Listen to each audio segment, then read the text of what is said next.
Continuing coverage now, the latest in a story from Cleveland we brought you in July. A task force will now decide the fate of a Confederate monument in downtown Cleveland. The city council there tabled 4 other motions before they voted to create the task force.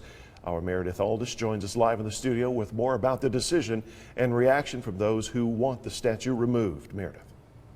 About 3 months ago, petitions were created to keep and remove and relocate the 1910 memorial dedicated to Confederate soldiers. Tonight, council discussed different ideas in an effort to help ease tensions between those who say the statue promotes racism and those who say the piece of history needs to stay.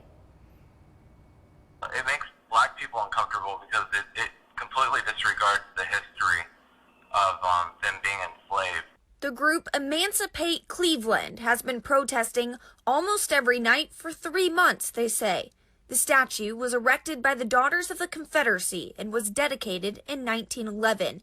It features a lone Confederate soldier atop a pillar, and its downtown plot is across from Lee University. A lot of people are uneasy with the statue or uncomfortable with it being so close to such a prominent university. They want the statue moved to a museum or cemetery. A place that would allow for people to pass by and have a greater understanding of the historical significance of any of these types of statues and monuments. Councilman Dr. Bill Estes presented 4 motions at the City Council meeting.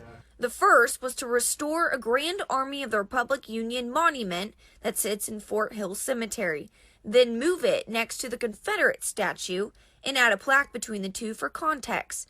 He wanted an exhibit placed in the public library about both monuments. All of those ideas were tabled.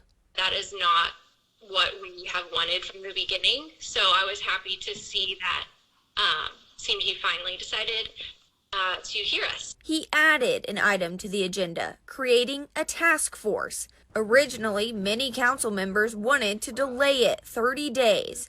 Members of Emancipate Cleveland say the time is now. The idea of having to go out and continue for another 30 days, doesn't sound fun, but it's something that we could do to make sure that our Black community voices are heard. We get a lot of threats, and people have followed us home, and I was quite worried that if we had delayed it, that it might go even further.